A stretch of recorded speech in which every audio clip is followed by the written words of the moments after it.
Hello friends, कैसे हैं आप सब। मैं अंकिता मित्तल आज आपके सामने फिर एक नई स्टोरी के साथ 99 का फेर। मेरी कहानी का टाइटल है 99 का फेर।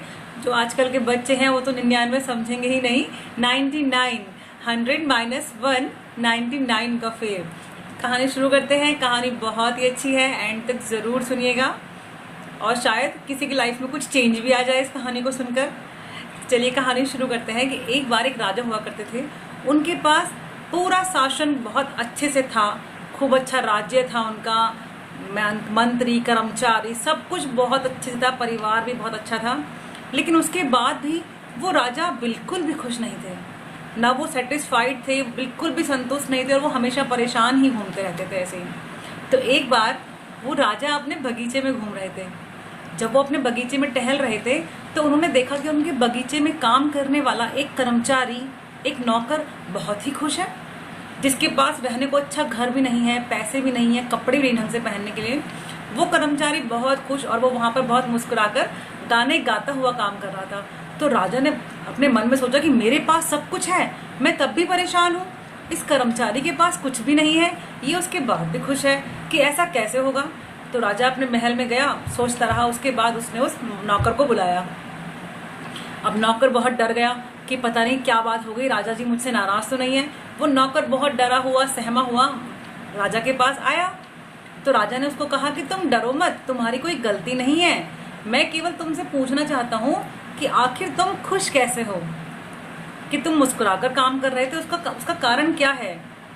तो नौकर ने कहा कि मालिक मुझे कुछ नहीं चाहिए, मुझे चाहिए ही क्या, 2 वक्त की रोटी वो आपके यहाँ काम करने से मुझे मिल जाती है, रहने के लिए घर तो वो आपने मुझे छोटा झोपड़ा मुझे दे रखा है, और जितना जरूरत का सामान है उतना मुझे मिल जाता है, तो इसलिए मैं बहुत खुश हूँ, मुझे और भगवान से कुछ नहीं चाहिए। ऐसा कहकर वो वहां से चला गया। अब राजा और भी परेशान कि हम तो कुछ देते ही नहीं है, उसके बाद भी ये इतना खुश कैसे है। तो राजा के जो सलाहकार मंत्री थे, राजा ने उनको बुलाया और उसको बुलाकर कहा कि मंत्री जी आप मुझे ये बताइए कि ये व्यक्ति खुश कैसे है। तो उनके मंत्री ने कहा कि राजा जी अभी जो ये व्यक्ति है ये 99 के फेर में नहीं आया है। तो राजा सोच में पड़ गए कि ये 99 का फेर क्या होता है, आप ये बताइए पहले तो राजा को मंत्री ने कहा कि राजा जी आप ऐसा करना, एक पोटली में 99 सोने के सिक्के भरकर आप इसके घर के बाहर रख दीजिए। मंत्री के इतना कहने पर राजा ने रात को 99 सिक्के एक पोटली के अंदर बांधकर उसके घर के बाहर रख दिए। सुबह हुई, वो कर्मचारी उठा अपने काम पर जाने के लिए, और जैसे ही उसने वो 99 सिक्कों की पोटली देखी अपने घर के बाहर पड़ी हुई, तो उसने सोचा मेरे घर के बाहर क्या है ये। उठाया, पोटली खोली, जब उसने 99 सोने के चमकते हुए सिक्के देखे तो वो तो एकदम खुशी के कारण पागल सा हो गया। वहां पर खूब नाचने लगा, झूमने लगा वो कि अरे आज तो मुझे सोने के सिक्के मिल गए, मेरा दिन कितना लकी हो गया। वो जल्दी से उस थैले को लेकर अपने घर में गया, अपनी पत्नी और बच्चों को बताया उसने कि ऐसे देखिए आज थैला मिला है मुझे बाहर। उसने उनको गिनना शुरू करा कितनी है।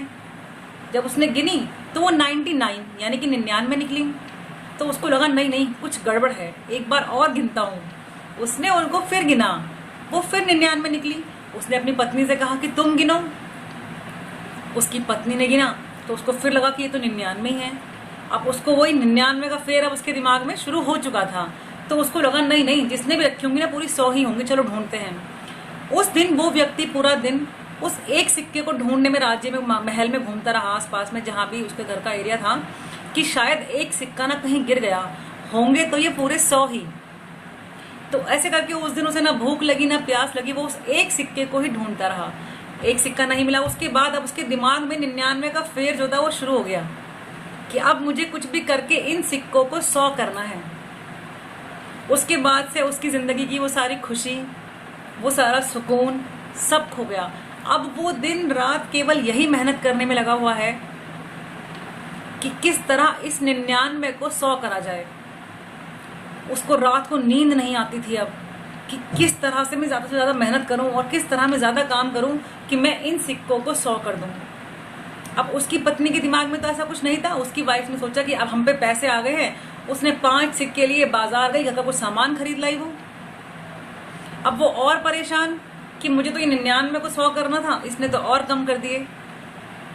तो वो फिर काम में लगा रहा। राजा फिर वहीं से गुजरा उसके घर के बाहर से, तो राजा ने अपने मंत्री से कहा कि एक समय था इस घर से कितने हंसने की आवाजें आती थी, आज ऐसा क्या हो गया कि इसके घर से कोई आवाज ही नहीं आ रही, ना हंसने की, ना बोलने की, ना मुस्कुराहट, कुछ भी नहीं। तब मंत्री ने समझाया कि राजा जी, अब तक ये व्यक्ति 99 के फेर में लगा हुआ नहीं था, लेकिन आज से जब से आपने इसके घर के बाहर 99 की पोटली रखी है, उस दिन से ये व्यक्ति 99 के चक्कर में लग गया कि उस 99 को इसको 100 करना है। उस 100 के चक्कर में इसके परिवार की सारी खुशी, हंसी, इसका जो माहौल था वो सब खराब हो गया, क्योंकि अब इसके दिमाग में केवल वो सोने के सिक्के ही घूम रहे हैं कि उसको 100 कैसे करना है। और यही हम लोगों की भी, हमारी भी आज की मन स्थिति यही है कि हम सभी 99 के फेर में ही लगे हुए हैं। हम अपना आज नहीं जी रहे हैं, हम कल के भविष्य के बारे में सोच सोच कर लगे हुए हैं कि हमें कल क्या करना है, कल के लिए कितना पैसा जोड़ ले, जितना मिल गया उतना कम, फिर और उससे ज्यादा।